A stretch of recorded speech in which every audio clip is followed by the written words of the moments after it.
Hello and welcome to ThePrint.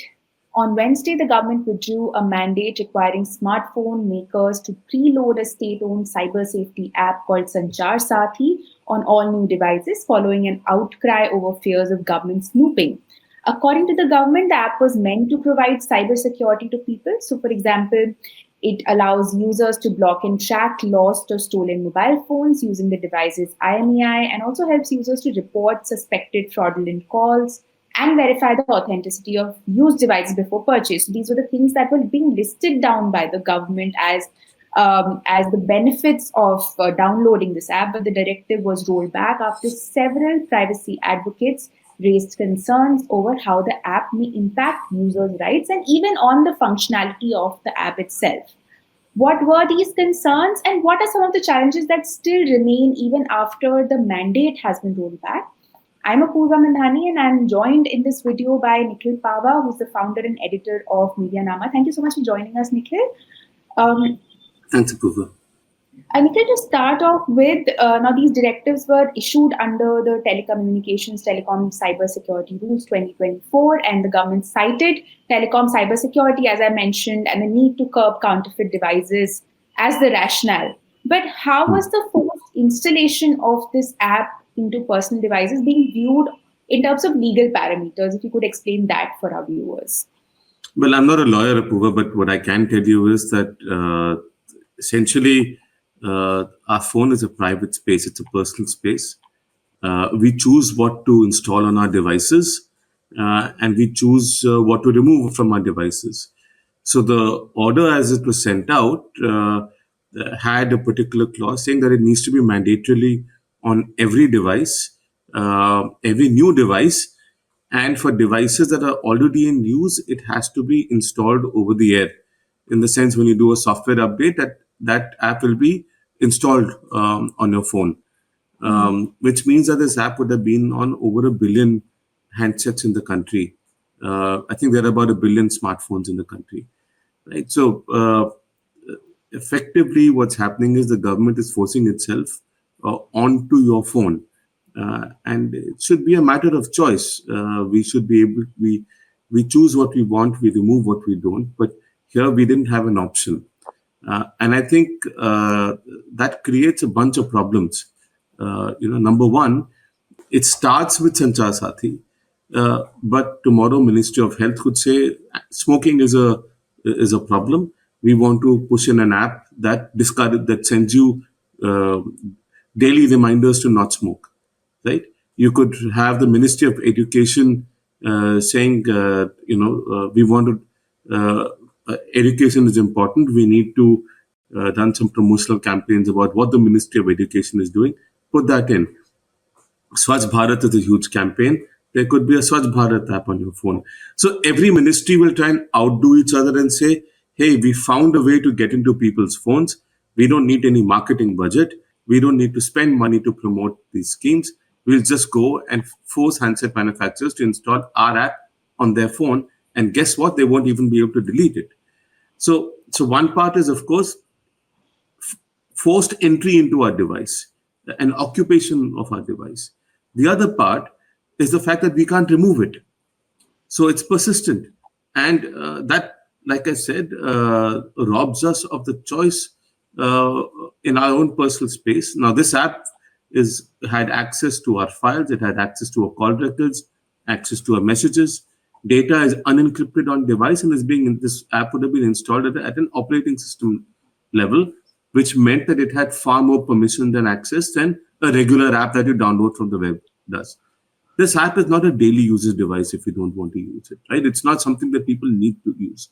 It's not like a WhatsApp or an email or a phone call or even social media that people use daily.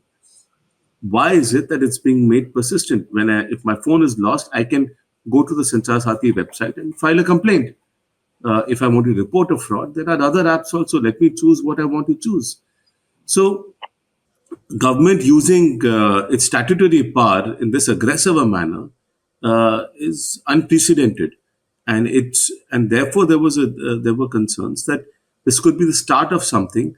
And then, look, this app also had read and write permissions to the device. Now, if you go back to the Bhima Koregaon case, it was confirmed in 2021 that that files were planted on laptops using tools like NetWare, right? And in that sense, this app has read-write permissions. So maybe nothing happens to me, but for there are certain journalists, there are politicians, opposition politicians, on whose devices incriminating evidence could have been planted by a political party in power. And so that risk remains, right? So it's like, why are we opposed? Why was there such a hue and cry on Pegasus? Because the government allegedly used Pegasus to spy on people. Why is it that this app can't be updated to have that functionality as well? Or more apps being put into your device that actually track you. This app has a location tracking feature. There are spyware apps that can track location without you even realizing it. So while Mr. Sindhya might say, "Oh, you can switch it off. You can switch off the location," it can still be running in the background for all you know, right? So my point is, this is our private space, and government has no business entering it without an order from the courts and without probable cause. That's a that was the primary problem here. Right. So it was also about setting the right precedent in that sense, so that we don't push the boundaries enough for other players to also enter and demand for such a mandate in their case as well. You did touch upon this, but one of the other fears among privacy advocates was also function creep. Data collected for one person is eventually used for another. Tell us about this concern and whether it was applicable in Sanchar Saathi's case as well. So I don't know about data collected and used for someone else, but data can be collected to build profiles on people. If you remember during the Aadhaar case, one of the biggest concerns was that the government is using Aadhaar to build 360-degree profiles on us. What's happening here is that this app has the ability to basically collect data from your device because it has access to files to your hard disk for read and write permissions. Now, someone can say that it's only in use when the app is in use, or it's only in use when you are filing a complaint. But apps can work in the background. Malware apps do work in the background without us even realizing it. And it's been found time and again that this is a problem with many apps. So for example, there are flashlight apps that were very popular once upon a time. They were largely spyware. So we need to be careful about what we allow on our device and what we allow them to collect about us, because what's happening right now is that our Aadhaar is being linked to everything. Driving license, now even with the voters ID, the BLO were going from locality to locality, telling people to link an Aadhaar to the voter ID. So there is 360-degree profiling of people that is happening, and it's all being there's a surveillance system called NatGrid, which is on the verge of being rolled out, that essentially connects public and private databases, including from companies from maybe like a Paytm or a PhonePe or whatever, that we use on a regular basis. The government has given itself the right under the Data Protection Act to take data from any private company under any pretext without any oversight. The government has exempt itself from the data protection bill, from the data protection law. So it has carte blanche ability to collect data without any oversight, without any restriction. We don't want those apps on our devices, just like we don't want the government collecting our data from private parties. But NatGrid weaves all of this together to bring real-time surveillance. Right. So Sanchar Saathi only seems to be a small part of a bigger problem or a bigger mechanism which is being put in place through the laws, through the rules, in fact, more than anything. Now, briefly, before we go on to the actual steps that can be taken to prevent cybercrime, according to you, there's a bit of communication lapse also that may have been there with regard to Sanchar Saathi, in the sense that first, it was said that it's mandatory. Then a politician says that it could be removed. Then it is rolled back. And it is rolled back not because, I mean, at least that's what the government cited. It didn't cite the privacy concerns or the hue and cry over the app, but it cited the fact that the app is already seeing acceptance among people because people have been told that this app will help them prevent cybercrime, and everybody is really scared of it right now, generally speaking. Do you think that this policy reversal also adds to public confusion over the app, whether the app is compulsory or optional, and there needs to be some sort of better messaging going forward? No, I don't think this is a communication lab. The order that went out very clearly said that the app should be available on startup or installation of the device, and it should not be restricted or disabled in any shape or form. Now, this can be read in two ways, and lawyers will tell you this. The ambiguity exists for a reason, because what was from what we were told, what was communicated to the handset manufacturers, is that the app should not be uninstallable. Like many apps that you get on a new phone are also uninstallable. So the government made it mandatory for it to be installed and for it to be uninstallable. Now the same phrasing can be used to say, "Oh, we meant only at the point of startup," which is what Mr. Sindhya said. And sure, he can claim that way, but that's not what was there in the clause 7B of this particular of this particular directive. This directive was issued without any public consultation, without understanding the implications. It is unprecedented, this kind of a move, and it's basically the state forcing itself onto our devices, right? Um, this is not a communication lapse; it's basically backtracking.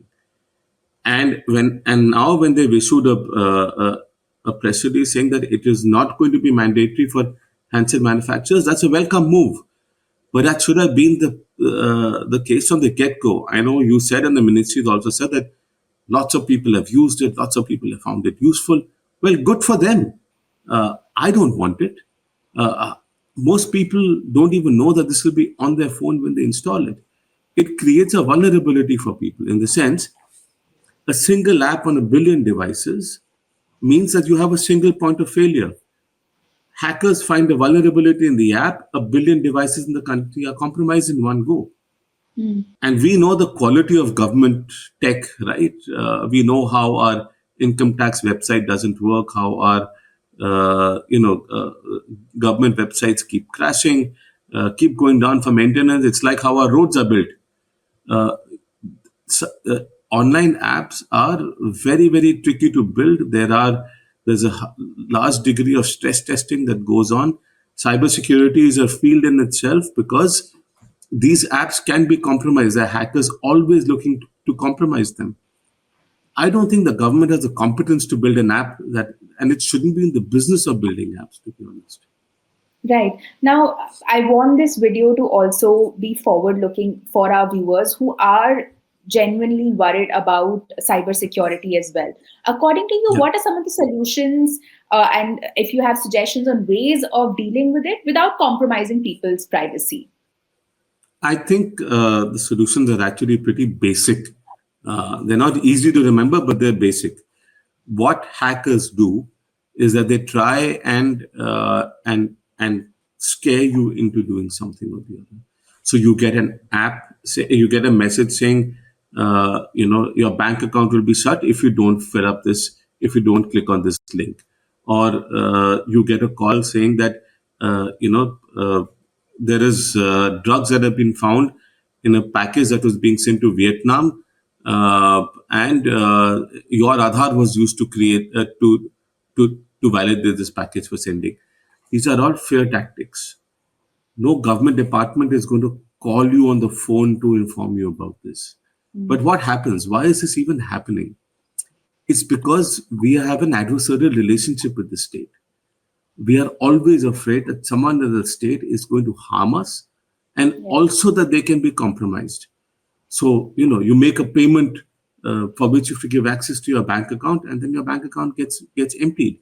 So they use fear. And that's because we don't trust the government. We don't trust the state. The state has been taking data from us without our consent. It's been forcing us to link our accounts everywhere without our consent. There were messages in about 9-10 years ago where they said you got messages saying your phone will be shut if you don't link it to Aadhaar. Your bank account will be shut if you don't link it to Aadhaar. People have been harassed for years for not linking their PAN to Aadhaar, and that's ended up with most people linking it, even though that guideline gets rolled back every single year and that has been happening for many years now. The state is constantly forcing us and scaring us. That's why people don't go to a police thana, because they don't trust the local constable. We hear of crimes being committed by constable all the time, right? So we have a problem of distrust with the state, and that is being used against us. Now, what's the baseline here? It is all social engineering. Someone's fooling you. And the only way to resolve this is to not trust what you get and cross-verify it. If you're going to a website for a customer care service, look at the URL of that website. Don't click on any random website, right? Look at the packaging of your product to see what the official number for calling is. Someone sends you I recently got a message saying you've got a challan, and here's an APK. Here's an app that you can download to pay the challan. I didn't click on it. So we have to be suspicious of every contact that we get from someone that we don't know. And I'll be very honest, why is it that someone has details of the fact that I have a car or even of my car number? It's because the Ministry of Road Transport and Highways sold that data to 140 companies. Who knows whether those companies sold that data forward? Our data, including our license details and our mobile number and our car registration number, was sold to over 140 companies by this government. How is that acceptable? That's the proliferation of data that exists about us that people use for social engineering is there because the government has leaked data or sold data about us to them. So when Nandan Nilekani says India is a data-rich country, this is the impact that you have when you have a data-rich country. People are constantly trying to steal it and defraud you. And I would say that all of these people and the government are to blame for the mess that we are in. Right. So cyber safety itself also begins with us and with this knowledge of these facts, and also with the knowledge. No, it begins only with us. Only with us. Because we cannot depend on the government to protect us in this manner. They don't know how to do it. There's a great level of incompetence in how they're going about this. I mean, look at it, right? The Sanchar Saathi app is an indication of incompetence in policy making. You have another one that's another regulation for SIM binding that's come out. That is basically, but I'm saying SIM binding is, again, they don't realize how people use the internet. They're not in a position to make regulation, that they don't do public consultations to get feedback on how this would impact users, how this will impact companies. Right. SIM binding, basically, for our viewers, this is also a direction issued by the Department of Telecommunications to app-based communication services, say your WhatsApp or Telegram or Signal, to make it impossible for users or you, our viewers, to use these services without a SIM. Nikhil, if you could elaborate a bit on this in simpler words for our viewers, please, and also the concerns behind this. So SIM binding means that your social media account, your WhatsApp, your messaging account, WhatsApp, Telegram, is going to be bound to the SIM in your device. And if the SIM is removed, you will not be able to use these apps. It means that when you're traveling abroad and you buy a local SIM, because that's cheaper than buying international roaming from a telecom operator, your WhatsApp will stop working, your Telegram will stop working.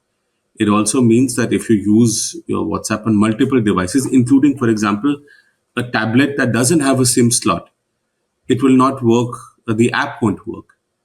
And if you're using WhatsApp web or Telegram web, in that case, according to the regulation, you will be logged out every 6 hours, which means you have to keep logging back in.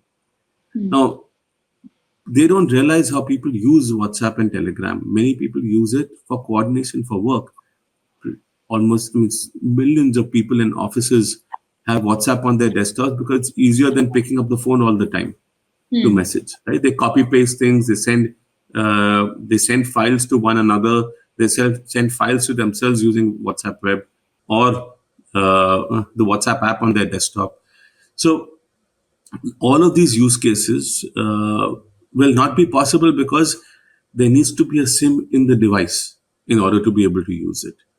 Secondly, many small businesses, whether it's D2C brands or it's even or if it's Indigo or Make My Trip that sends you PDF files when you book a ticket, you get your transaction bills on your WhatsApp. All of this will stop working. Why? Because there is no. Essentially, what happens? There's an API, and that mobile number that account is linked to is just gets validated by a software that doesn't have a SIM on a device that doesn't have a SIM. In those situations, under this regulation, you will not be able to operate the software on a device, operate WhatsApp on a device that doesn't have the SIM, which means that it won't work. So you'll have to go back to emails and SMS. And for many people in this country, they don't have email addresses. All of their interaction is through messaging. So you're going to go back to SMSs because all of this functionality is going to fail. So the rationale that has been given for this is this will help in preventing fraud. Does this, according to you, help in preventing fraud? I think that rationale has to be explained by the government, right? How will this help in preventing fraud? What is the proportionality of this decision, right? In terms of, is this really going to stop? Can someone not just, so there are people who buy SIMs from telecom operators by the duffel bags, by the bora, and they can easily and they take them across the border into another country. Those are all live SIMs. They put them into SIM farms or SIM boxes and use multiple of them at the same time, right? Using software. None of this will be impossible. They can still take the SIM and use it there. So your SIM might be bound to an account, but even there in those SIM boxes, it is bound to that. They have. If you may have seen videos on social media of the entire walls with phones stuck on them, and all of those phones have SIMs on them, and people are using them simultaneously all through additional software. So the scams won't stop with SIM binding. They're still going to continue. What's going to happen? We are being inconvenienced. Why? Because the government has failed us. There were call centers that have been running for years in small villages like Nu or Jamtara. Is that with hundreds of, and at times hundreds of people being employed. I remember reading an article that they even had like annual reviews and award ceremonies and things like that. Can all of this actually happen without local political patronage and police connivance? The point is that our government keeps failing us, and they keep making it harder for us to do the regular things that we do instead of doing their job. That is, I mean, the amount of money that's been made is because the government has leaked data about us that has enabled social engineering. So instead of fixing their house, and maybe it's impossible to fix their house now because they failed to do it at the very beginning, they just keep putting these regulations like Sanchar Saathi and SIM binding on us. And while Sanchar Saathi, the mandate at least has been taken up, the app still remains, the mandate to make it Sure, and if people want to use it, they can download it and use it. If they don't want it, they can delete it so it's a question of choice. after use it. It's a question of choice. With SIM binding also, it's not a question. Here we don't have a choice. It's being forced on us. And that directive still remains. We will be tracking it. On that note, we've reached the end of this interview. But again, like I mentioned, while the Sanchar Saathi app, the mandate has been taken back, the mandate for SIM binding remains. We would be tracking the concerns that are raised on it and how the government responds to it. Thank you so much for joining us, Nikhil. And thank you to all of our viewers for watching.